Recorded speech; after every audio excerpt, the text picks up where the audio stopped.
Was ist nur geworden aus der schönsten Nebensache der Welt, dem Reisen? Wann haben wir begonnen, Erlebnisse zu konsumieren wie Dinge? Warum fühlen sich immer mehr Orte an wie Bühnen und Menschen wie Darsteller? Was ist so sehr aus den Fugen geraten, dass Einheimische auf die Straße gehen, um gegen Besucher zu protestieren? Sind wir das Problem? Seit 7 Jahren reisen wir um die Welt, auf der Suche nach Freiheit und Abenteuer, nach Austausch und Begegnung und irgendwie auch nach uns selbst. Haben wir dabei etwas zerstört, das sich nicht mehr reparieren lässt?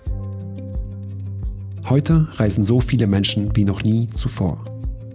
Gleichzeitig scheinen ausgerechnet diejenigen, die dort leben, wo andere Urlaub machen, immer weniger davon zu profitieren. Nirgendwo zeigen sich diese Entwicklungen so verdichtet, so widersprüchlich, so beispielhaft wie in Indonesien. Kaum ein Land erzählt so viel über den Tourismus unserer Zeit. Also haben wir den größten Inselstaat der Welt besucht. Auf Bali, Lombok und Flores lernten wir Orte kennen, die unterschiedlicher nicht sein könnten. Wir sprachen mit Einwanderern und Einheimischen, mit Gewinnern und Verlierern. Und wir haben uns gefragt, was Reisen heute bedeutet. Ist der Zauber noch da oder längst verkauft worden, zusammen mit den Paradiesen dieser Welt?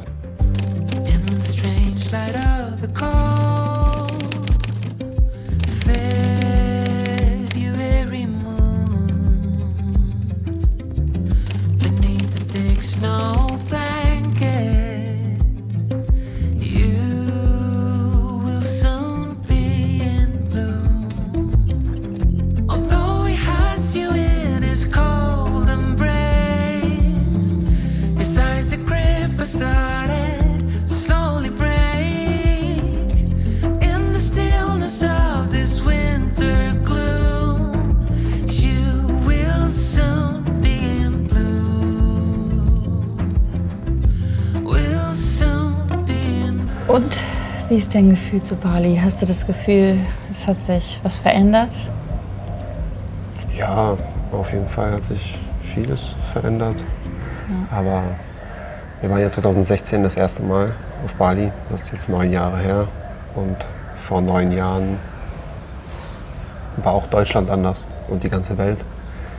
Und von diesem Wandel ist halt auch Bali nicht irgendwie verschont geblieben. So. Ja. Es hat sich halt auf seine eigene Art und Weise verändert. Und es gab damals halt auch noch nicht so diese breite Diskussion darüber, inwieweit der Tourismus so Bali schadet. Mhm. Weißt du?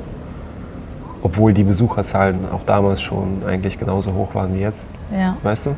Also ich glaube nicht, dass das damals irgendwie eine schöne, heile Welt war und jetzt ist alles schlechter geworden, sondern jetzt spricht man halt einfach über gewisse Dinge, weißt du? Und viel mehr Menschen haben sozusagen durch die sozialen Medien auch halt irgendwie ein Medium, um auf bestimmte Dinge aufmerksam zu machen. Auch die Menschen hier vor Ort, aber halt auch Besucher, die hierher kommen. Ich glaube, jetzt reflektieren auch viel mehr Reisende, weißt du? Und auch, manche mehr, manche weniger. Genau, ne? Manche mehr, manche weniger, aber es gibt halt diese Gleichzeitigkeiten. Es gibt halt ganz, ganz viel, also es ist halt viel mehr in die Breite gegangen, alles. Was denkst du? Wie fühlst du dich? Ja, ich weiß nicht, ich finde, nach Bali kommen fühlt sich immer gut an und immer vertraut. Obwohl sich manches ändert, aber vieles bleibt auch gleich, muss man ja sagen. Ich glaube, das ist auch in Deutschland so, das ist in anderen Ländern so. Die Sachen, die wir an Bali mögen, bleiben halt auch. Und das finde ich auch gut so. Und deswegen kommt man auch immer wieder gerne hierher. Ja. Bali ist mehr als eine Insel. Es ist ein Symbol für Freiheit, Natur, Spiritualität. Für alles, was wir uns vom Reisen erhoffen und für alles, was wir dabei zerstören. Kaum ein Ort wurde so romantisiert und so überrannt. Kaum ein Ort bündelt so viele Sehnsüchte. Und kaum ein Ort zeigt so deutlich, was passiert, wenn zu viele Menschen sie zur selben Zeit am selben Ort jagen. Bali war ein Mythos und ist heute ein Produkt. In 7 Jahren Weltreise waren wir trotzdem 4-mal hier. Denn die Insel der Götter ist für uns eine Art Heimathafen geworden in Südostasien. Warum? Weil es bequem ist und bezahlbar. Ein bisschen exotisch, aber nie zu fremd. Die Menschen sind freundlich, das Essen gut, das Internet schnell. Und trotz allem Wandel bewahrt Bali eine tiefe, eigensinnige Kultur. Genau deshalb kommen wohl nicht nur wir, sondern auch alle anderen. Die einen zum Surfen, die anderen zum Meditieren, die einen für Nasi Goreng, die anderen für Smoothie Bowls. Die einen arbeiten mit Laptop am Pool, die anderen gründen Startups. Hier wurde der Traum vom digitalen Nomaden geboren. Hier beginnen Healing Journeys à la Eat, Pray, Love. Und hier hat sich eine ganze Generation auf der Suche nach Selbstverwirklichung selbst inszeniert. Orte wie Canggu wirken heute wie eine Karikatur des Reisens, wie eine Karikatur unserer Zeit und leider auch wie eine Karikatur Balis. Die Insel verändert sich im Minutentakt. Und nicht jede Veränderung ist zwangsläufig schlecht.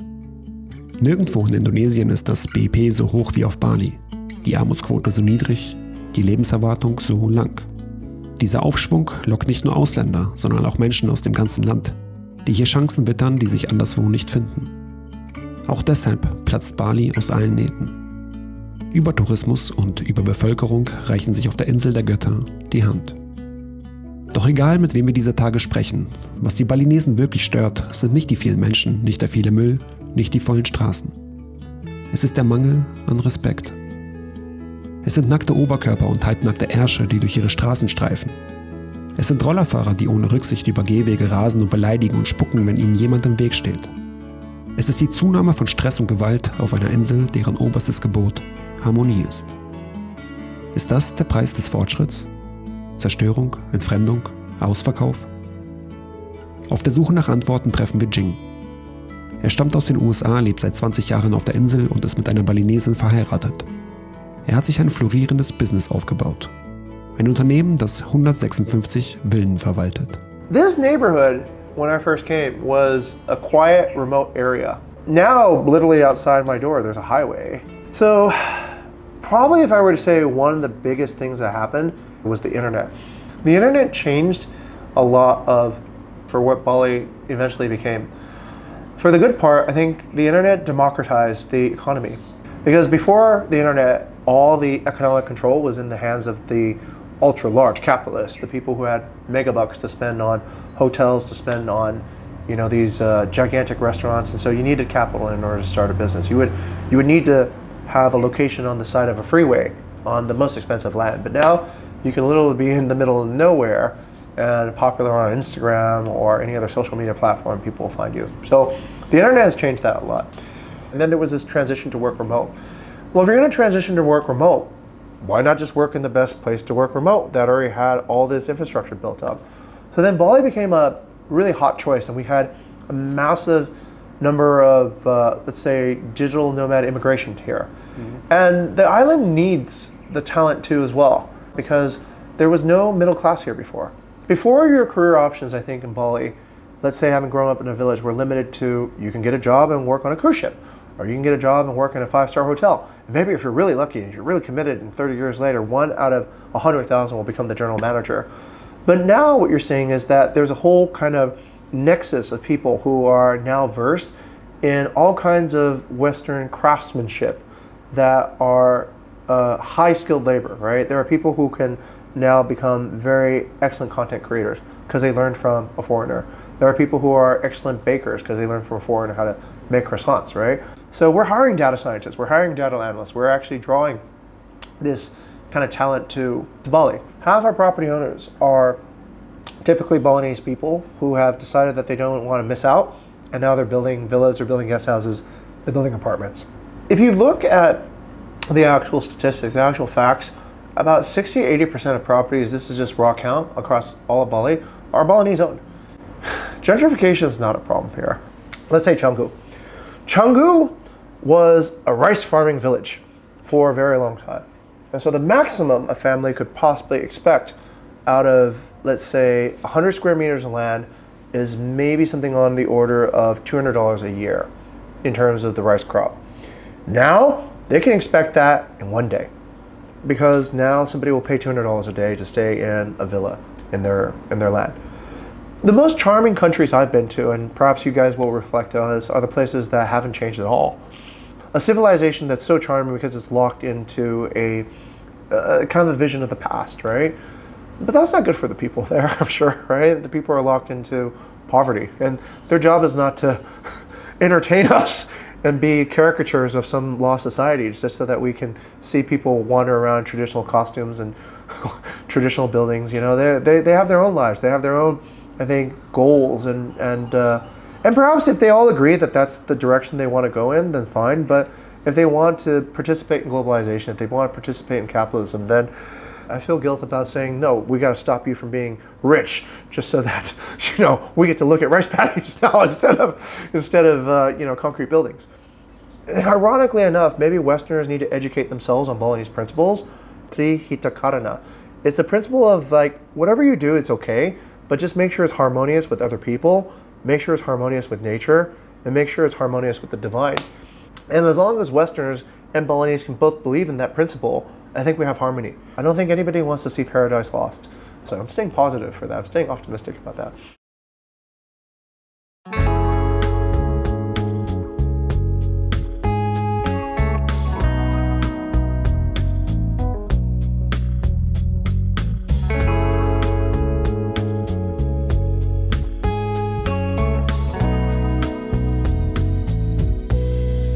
It could be sweet.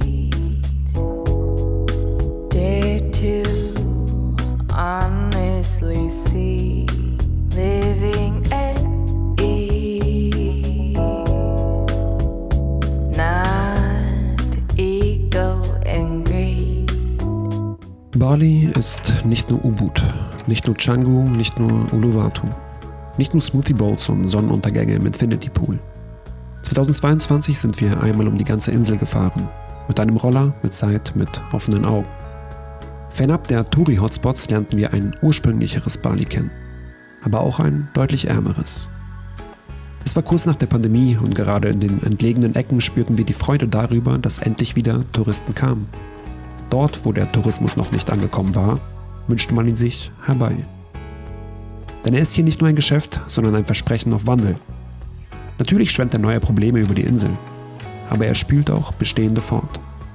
Er bringt Jobs, Geld, Perspektiven. Und ja, wie jedes System im Kapitalismus produziert er Gewinner und Verlierer. Aber die gäbe es auch, wenn von heute auf morgen keine Besucher mehr kämen. Viele Reisende vermissen das authentische Bali. Doch was soll das eigentlich sein? Eine Holzhütte mit Blick über Reisfelder, von der wir kokosnussschlürfend Menschen beobachten, die für Centbeträge ackern? Was ist das authentische Deutschland? Ein Dorf, das stirbt, weil keiner mehr dort leben will? Die meisten Touris, die sich hier nach Ursprünglichkeit sehen, kommen selbst aus modernen, internationalen Großstädten. Vielleicht möchten sie deshalb Orte wie Bali in Zeitkapseln quetschen. Doch können wir von den Balinesen verlangen, etwas zu bewahren, das wir längst aufgegeben haben? If we lived in the power of now, it could be sweet. If we lived in the power of now, it could be.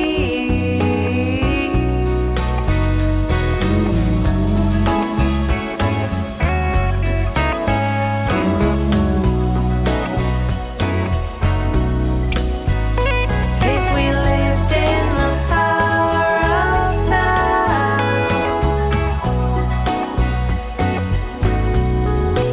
it could be sweet.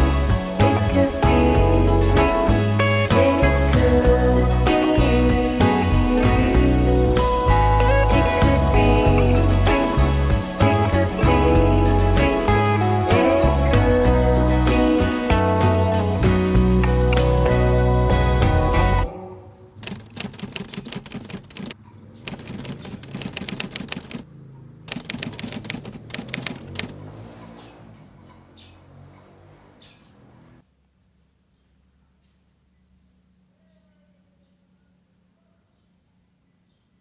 Es waren ja viele Locals auf dem Boot, die aus Lombok Ja. kommen und jetzt irgendwie in Bali ein bisschen gearbeitet haben und jetzt wieder zurückfahren.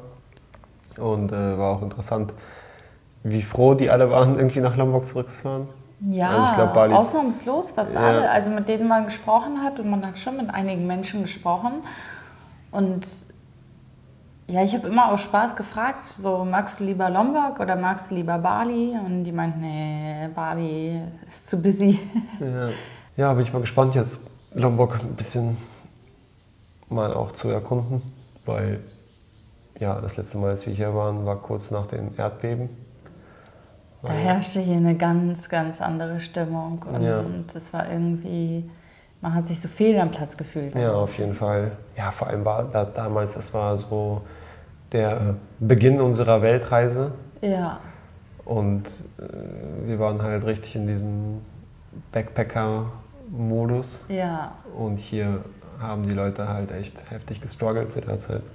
Ja, es war auch komisch damals so, man fährt zum Strand und fährt an diesen Lagern vorbei, wo Menschen so... Ja, die ihre Häuser verloren haben. Da war ja quasi so ein Kuta, war das, ne? Da ja, war so ein Zeltlager, ja, ne? Für die am Menschen, Strand. Für die Menschen, die im Landesinneren irgendwie ihre Häuser verloren haben. Und man selber fährt zum Strand, um da zu chillen. Das war irgendwie... Ja, es war so richtig absurd. Obwohl die Menschen froh waren, dass man da war, weil die vom Tourismus gelebt haben, die waren froh, dass so überhaupt Menschen kommen. Und es wurde ja auch gesagt, so, ey, womit ihr uns unterstützen könnt, dass ihr kommt. Ne? Ja. Und ihr nicht einfach wegbleibt, aber ja. Ja, hat sich trotzdem irgendwie komisch angefühlt. Ja, normal. Ja, aber Lombok ist echt, obwohl es nur so eine 5-stündige Fährfahrt oder wenn man mit einem Speedboot fährt, 2,5 Stunden von Bali entfernt ist es halt trotzdem eine ganz andere Welt, ne? Ja. Also so, wenn man Bali und Lombok vergleicht, das könnten zwei unterschiedliche Länder sein. Zwei unterschiedliche Länder sein. Die gehören zu einem Land, aber sind halt absolut verschieden. Ja.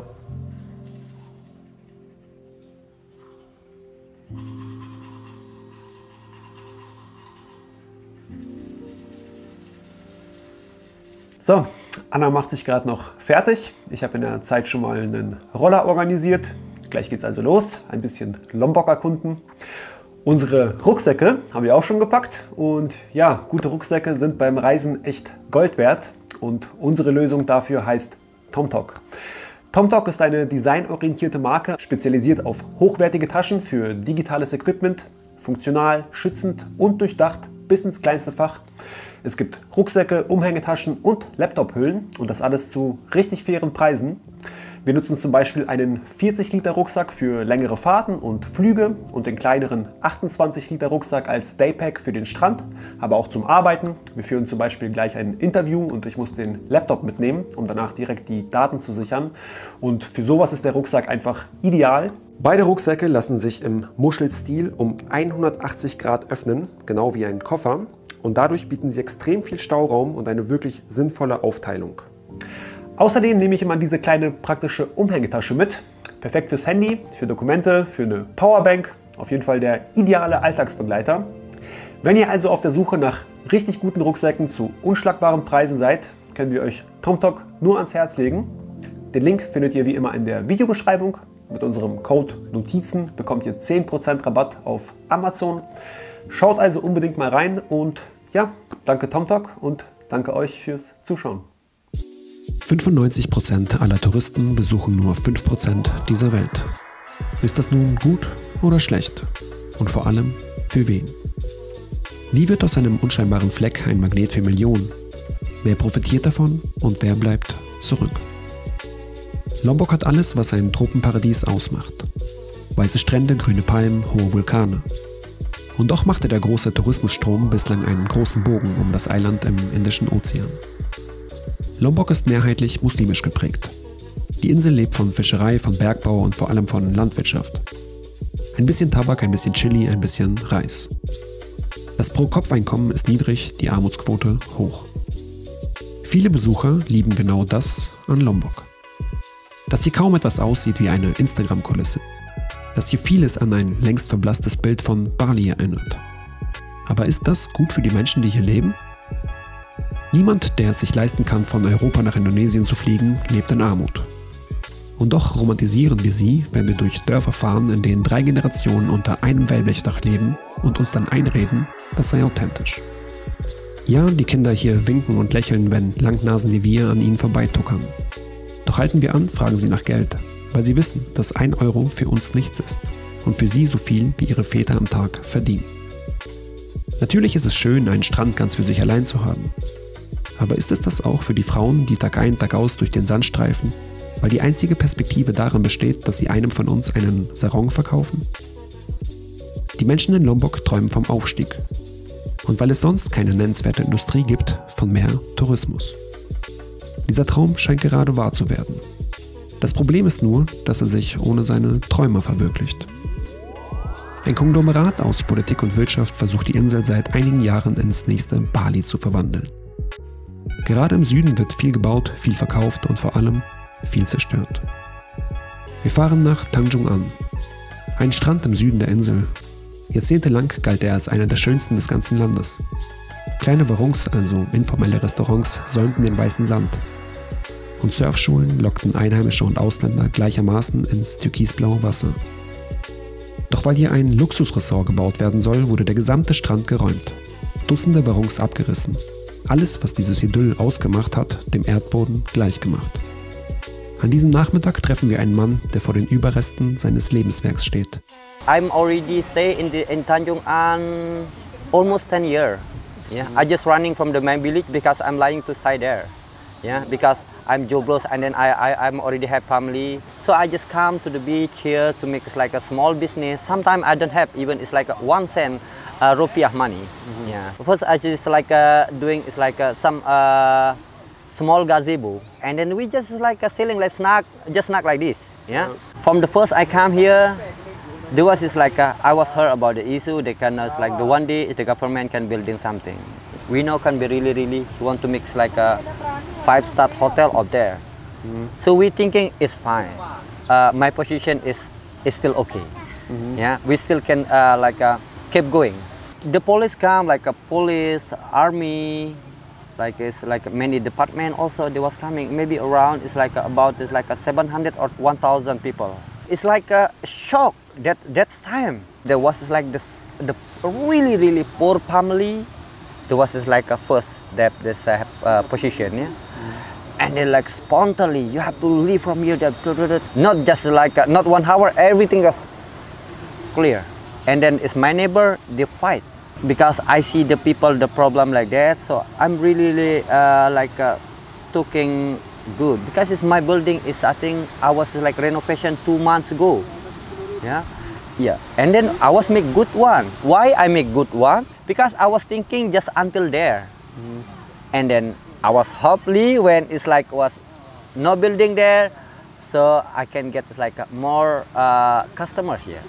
I was spend money about like maybe 150 million. 2 months ago you spent 150 million and then everything got destroyed? Yeah, and everything is gone. The situation now, yeah, for sure you can see here. Yeah.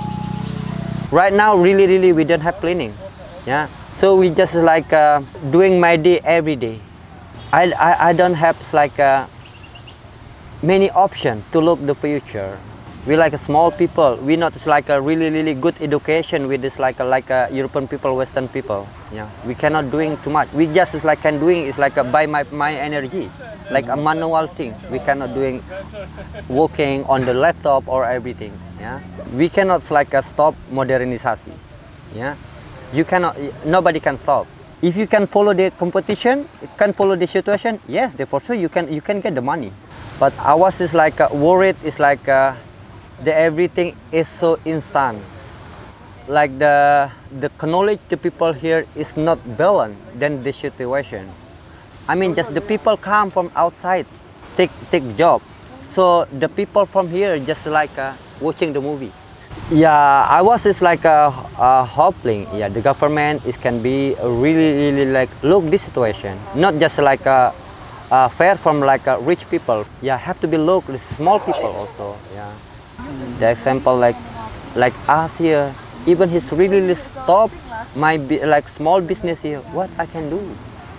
Wer oder was zerstört die Seele eines Ortes? Ist es der Kapitalismus, der Schönheit in Rendite verwandelt und nicht ruht, bis selbst der letzte Horizont ein Preisschild trägt? Ist es die Globalisierung, die jeden Ort in dasselbe Raster presst und Kultur glättet wie ein Strand nach dem Sturm? Sind es korrupte Regierungen, die die ihr Land verscherbeln wie Ramschware und dabei jene verraten, für die sie eigentlich arbeiten? Sind es Influencer, die für Content jeden Fleck zu Kulissen degradieren und jeden Menschen zu Statisten? Sind es Urlauber, die ankommen mit dem Anspruch, bedient, umsorgt, unterhalten zu werden? Die sich mit einer Illusion vom Paradies begnügen und die Realität verdrängen? Oder sind es wir, die Backpacker, die tausende Euro für Flüge blechen, aber mit Taxifahrern um Centbeträge feilschen? Die sich einreden, das echte Leben zu suchen, aber eigentlich nur billig essen, billig wohnen, billig reisen wollen. Die vergessen, dass auch das Wenigste viel sein kann, an Orten, wo das Wenigste alles ist. Man sagt, alle Menschen seien gleich. Aber wer durch die Welt reist, merkt schnell, gleich ist hier niemand. Nicht im Pass, nicht im Portemonnaie, nicht in der Macht, Dinge zu verändern und in der Freiheit zu kommen und zu gehen, wann man will. Wir leben nicht in derselben Wirklichkeit, wir leben in Parallelwelten. Wir, die reisen, und sie, die bleiben.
It is very much changed now in Selang Belana. And here people is very quiet, brother. It's very quiet. No hotel, no home, no electricity, no signal. This is very, very not good. It's more better than now.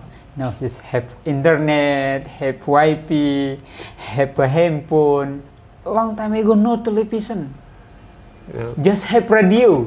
And then my mom never school, cannot reading, cannot writing.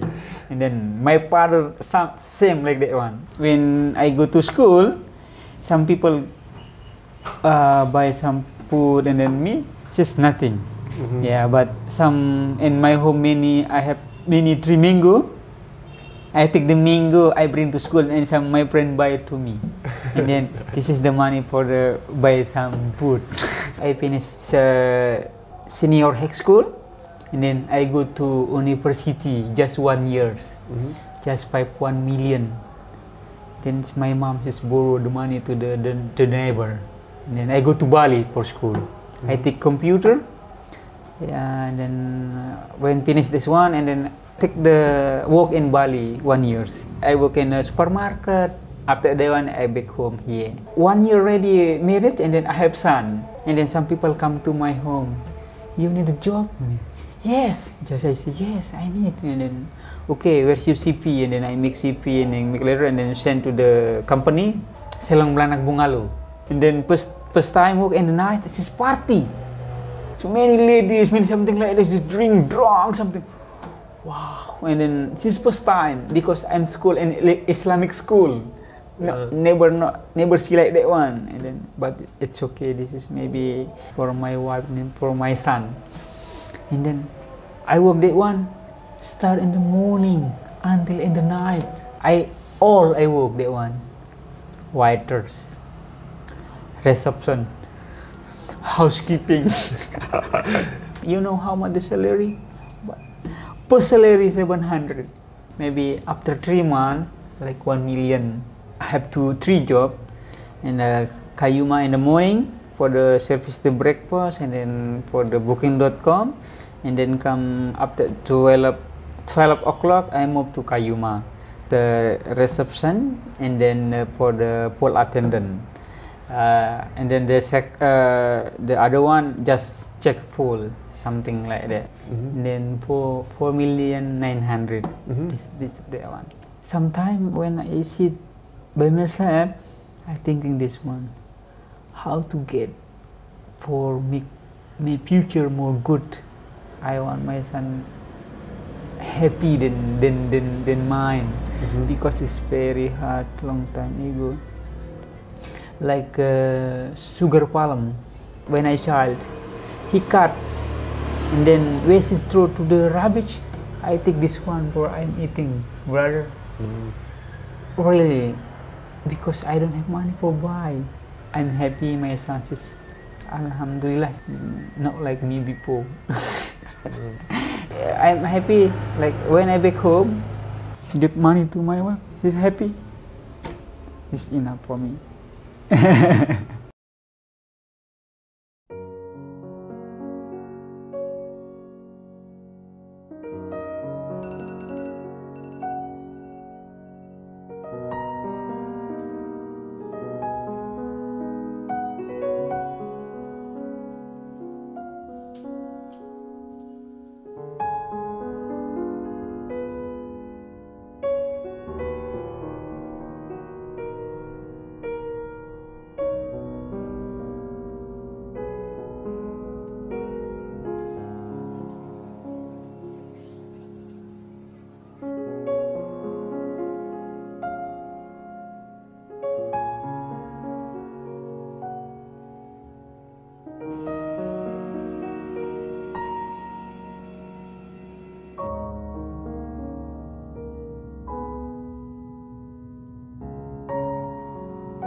Wir haben gestern Lombok verlassen und sind nach Flores geflogen. Wir hatten mit dem Gedanken gespielt, eigentlich so eine Bootsfahrt zu machen von Lombok nach Flores. Aber die Erfahrungsberichte sind dort nicht so gut. Ja, die Boote sind dann teilweise sehr überfüllt und es gab dort auch schon sehr viele Unfälle. Deswegen haben wir uns dagegen entschieden, das zu machen. Wir sind jetzt in Labuan Bajo. Das ist ein Städtchen ganz im Westen der Insel. Hat sich touristisch, glaube ich, sehr weiterentwickelt in den vergangenen Jahren. Also es sind viele westliche Restaurants, viele Hotels. Ja, aber wir werden die Stadt gleich verlassen. Wir haben uns einen größeren Roller gemietet und werden einen kleinen Roadtrip machen, Richtung Süden erstmal. Anna hat ein bisschen Angst vor den Straßenverhältnissen und vor der Strecke, aber ich bin guter Dinge und glaube, das wird alles ganz easy. Ja, bin ich mal gespannt und freue mich drauf. Ist das hier das letzte Paradies Indonesiens? Als wir mit dem Roller durch das grüne Herz von Flores fahren, über diese Insel, deren Name klingt wie eine Blüte, fühlen wir uns in der Zeit zurückversetzt. Die Straßen sind holprig, die Blicke neugierig, die Luft erfüllt vom Duft nasser Erde. Küste, Berge, Regenwald, Vulkane. Und dazwischen das Gefühl, dass die Moderne auf dem Weg hierher irgendwo vor der Küste gekentert ist. Knapp 2 Millionen Menschen leben hier, so viele wie in Hamburg, verteilt auf einer Fläche so groß wie Thüringen. Mit einem monatlichen Durchschnittseinkommen von 150 €. Ja, die Menschen hier sind arm. Aber ihre Armut sieht nicht aus wie Elend. Und irgendwie fühlt sich Flores an wie eine einzig große Chance. Die Chance, es besser zu machen. Seit Jahrhunderten kämpfen die Menschen hier gegen fremde Invasoren. Zuerst kamen portugiesische Missionare, die den gottlosen Wilden das Wort Gottes aufzwangen. Später folgten niederländische Kolonialherren, die mit Gewehren und Verträgen nahmen, was nicht ihnen gehörte. Und heute sind es ausländische Investoren, die mit dem Versprechen von Fortschritt locken, aber in Wahrheit nur interessiert sind an ihrem Land. Doch irgendwie wirkt Flores widerstandsfähiger als viele seiner Nachbarn. Gelassener, bescheidener, verwurzelter. Ja, die Insel steht an einer Kreuzung. Und noch ist offen, für welche Richtung sie sich entscheiden wird. Es ist unklar, ob der Tourismus den Weg vorgibt oder nur begleitet. Aber es sieht so aus, als könnte hier nicht nur verkauft, sondern gemeinsam gestaltet werden. Wie das gehen kann, zeigt die Geschichte von Vairabo, einem abgelegenen Dorf im Süden der Insel, hoch oben in den Bergen. Keine Straße, kein Strom, nur erreichbar nach einem 2-stündigen Marsch durch den Dschungel. Ein Ort, an dem seit über 20 Generationen Menschen leben. Vor 10 Jahren stand das Dorf vor dem Aus. Zu hart das Leben, zu wenig Perspektive. Die Jungen zogen fort, das Alte zerfiel. Doch einer der Dorfbewohner gab nicht auf. Er wusste, wenn sie das, was sie sind, retten wollen, dann dürfen sie es nicht verkaufen, aber auch nicht verstecken. Also zeigte er es, zuerst einer neugierigen Holländerin, dann der UNESCO und schließlich der Welt. I experienced it abroad, I studied there, and I still choose to come back. Why I come back is because I really need to help the people here, especially my village there. I always say to my children that in the future, when you have your better life, don't forget to help the local people of Vairabo.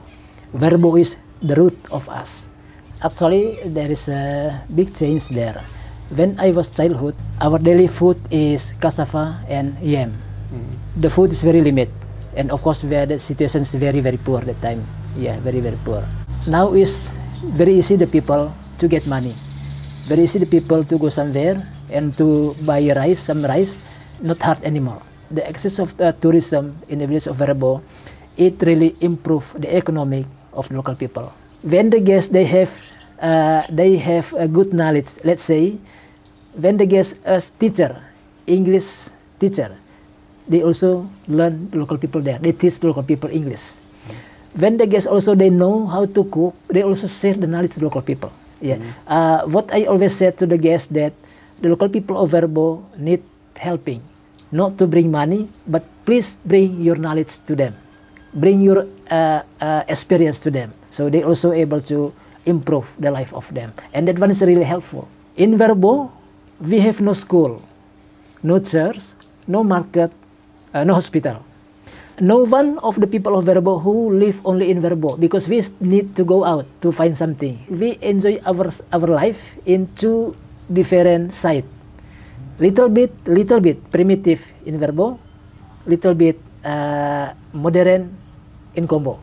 So when we want to watch television, we should come down to Combo. When we want to enjoy our traditional one, we should go up to the village of Vairabo. After we get a lot of money from the tourists, improve the economy, we able to support the children of us to come to university to study. After they finish the study of them, they come back to the village of Vairabo to help, to work there. And also those who have their job outside before, after Vairabo survive, a lot of the tourists came there, and they also come back, choose to come back to the village. We work together. All the money will go to the community, and we need to support each other. For Flores itself, really big hoping of me for this island, keep it. Do not change the traditional one to the modern one. For tourism, not too much visitors come. Yeah, we should make it a limit. And then when the Flores keep like this one, of course harmony stay there, because it's so common here. Help each other, love each other, tolerance. That's why my point is keep Flores like what we have now. When the tourists too much, of course they will destroy Flores. Was bleibt vom Reisen, wenn es nichts mehr zu entdecken gibt? Wenn selbst die entlegensten Orte längst gefunden und die letzten Geheimnisse längst erzählt sind? An diesem Morgen wachen wir früh auf. Die Luft ist schwül, der Nebel liegt schwer über den Hügeln. Wir packen unsere Rucksäcke, steigen auf den Roller und fahren los. Vorbei an Feldern, die dampfen, und Kindern, die winken. Wir parken irgendwo im Nirgendwo und wandern los. Ein schmaler Pfad schlängelt sich durch den Dschungel, immer tiefer hinein in das, was sich anfühlt wie ein lebendiger Atem. Die Stille wird nur unterbrochen von Vogelrufen, tropfendem Wasser und dem Knacken unserer Schritte im feuchten Unterholz. Wir sind unterwegs nach Vairabo. Ein Dorf, das klingt wie ein Mythos und vielleicht auch einer ist. Am Vorabend erklärte uns Martin, warum keine Straße in den Ort führt und warum es nie eine geben darf. Dieser Dschungel, sagte er, ist der Palast meiner Vorfahren. Wenn er gerodet wird, sterben sie. Und mit ihnen sterbe auch ich. Weltweit gibt es noch 196 unkontaktierte Völker. In 10 Jahren könnten viele von ihnen Geschichte sein. Die größten Bedrohungen? Rodung, Missionierung, Märkte. Und Menschen wie wir, Reisende. Oder genauer, jene, die mit dem Reisen Geld verdienen. Früher ging es beim Reisen um Austausch, um Neugier, um Begegnung. Heute geht es vermehrt um Reichweite, um Extreme, um Aufmerksamkeit. Kulturen werden verwertet, nicht verstanden, Menschen besucht wie Tiere im Zoo. Nicht aus Interesse, sondern für Klicks. Auch wir machen Videos, auch wir leben von Geschichten.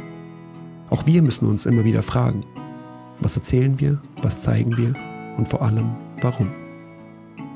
In Weidebo gibt es keine Show und kein Spektakel. Man kommt an, wird begrüßt, es gibt eine kleine Zeremonie, man zahlt 10 € pro Person und darf bleiben. Da sitzen und beobachten. Nicht mehr, nicht weniger. Was also suchen wir, wenn wir im Jahr 2025 unterwegs sind? Und was wünschen sich die Menschen, die in den Orten leben, die wir besuchen? Wie viel Tourismus ist gesund und ab wann wird er zerstörerisch? Die letzten Wochen in Indonesien lieferten keine einfachen Antworten. Reisen war einst ein Privileg. Ein Luxus, den sich nur Eliten leisten konnten. Heute steht die Welt immer mehr Menschen offen. Und das ist gut so. Denn Reisen kann verbinden, Grenzen einreißen zwischen uns und ihnen. Aber Reisen kann auch neue Mauern errichten. Vielleicht ist diese schönste Nebensache der Welt nicht mehr so unschuldig, wie sie einst war. Vielleicht ist sie das aber auch nie gewesen. Und vielleicht kann niemand von uns eine Tür öffnen, ohne sie einzureißen. So vorsichtig wie auch anklopfen.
Glaubst du, dass der Tourismus Indonesien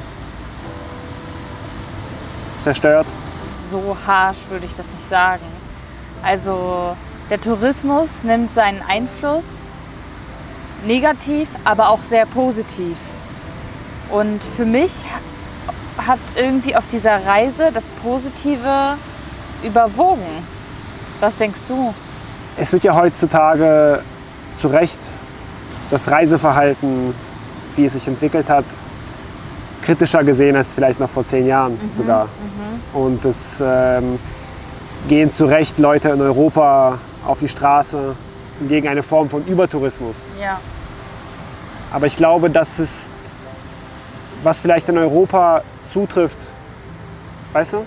Was da vielleicht Übertourismus anstellt und die negativen Auswirkungen des Übertourismus, die sich dann auf die lokale Bevölkerung auch negativ bemerkbar machen. Ich glaube, das trifft halt nicht automatisch auf jedes andere Land der Welt zu. Ja. Ich glaube, Tourismus ist ein sehr komplexes Thema auch. Also fast jedes Problem auf dieser Welt sehr komplex ist, wenn man sich dann wirklich damit befasst. So. Und genau so ist es halt auch in Indonesien, glaube ich. Wir haben uns ja auch anfangs die Frage gestellt, so, sind wir das Problem? Diese Weltreisegeneration, die auch oftmals irgendwie Digital Creator mäßig unterwegs ist. Verschärfen wir gewisse negative Auswirkungen, die der Tourismus vielleicht immer schon hatte? Also ich glaube nicht. Digital Nomads bleiben meistens länger an einem Ort. Sie lernen auch meistens mehr Menschen kennen und das Drumherum und haben mehr Zeit, ihr Wissen an die Locals weiterzugeben. Tauscht sich viel mehr aus, als wenn man nur 2 Wochen unterwegs ist. In 2 Wochen unterwegs gehe ich in gehen Menschen in ein Resort. Das machen wir nicht. Und das machen auch keine Digital Nomads. Deswegen glaube ich nicht, dass wir ein Problem sind. Klar tragen wir zu gewissen Sachen bei, dass gewisse Sachen verloren gehen. Aber es werden auch gewisse Sachen gewonnen. Ja. Wie siehst du das? Es gibt ja solche und solche Menschen. Also ich glaube, manche Influencer oder manche Digital Nomads kommen an Orte, hauptsächlich, weil es dort günstig ist. Sie verdienen dort europäisches Geld oder westliches Geld. Ja. Das heißt, sie haben mehr von ihrem Einkommen, Ja. hängen dann nur mit ihrer westlichen Bubble ab. Ja. Weißt du, was ich meine? Und interagieren kaum mit den Locals, sondern haben halt eher dieses opportunistische Denken. So, Ja, ich habe vom es besten tut- Fall geredet. Ja klar, aber sozusagen. das gibt es ja auch. Ja. Es gibt halt das und das. Ja. So, es ist halt ein schmaler Grat. Man hat ja kein Internet jetzt gerade. Und es ist ja schön, sozusagen abzuschalten. Man könnte sagen, man passt sich jetzt hier einfach an. Aber ich sage ja ganz ehrlich, je mehr Touristen hierher kommen werden, desto größer wird der Ruf nach stabilem Internet sein. Ja. Weil die Menschen, die leben hier schon seit sehr, sehr vielen Jahren. Ja. Und es gibt immer noch kein Internet. Das heißt, entweder wird die Stimme der Menschen nicht gehört oder sie haben einfach gar kein Bedürfnis danach. Und das ist halt so die Frage dann zum Beispiel, wenn hier jetzt ein Ressort gebaut wird, passt es sich den Gegebenheiten an oder verändert es etwas? Und sind diese Veränderungen dann gut oder schlecht? Und das ist dann eine Frage, die die Locals für sich klären müssen. Aber manchmal werden sie ja auch gar nicht gefragt. Ja. Verstehst du, was ich meine? Ja. Meistens werden sie nicht gefragt, sondern das Ja. passiert einfach dann. Ja, es ist halt die Frage so, inwiefern man als Reisender sozusagen Ansprüche stellt oder eben nicht, Ja. weißt du? Und ob diese Ansprüche notwendige Entwicklungen, die vielleicht auch innerhalb der Bevölkerung gewünscht sind, mit anstößt, weißt du? Ja. Durch sein White Privilege-Dasein. Oder ob man ganz im Gegenteil eher sozusagen Modernität implementiert, ohne dass jemand danach gefragt hat, außer wir.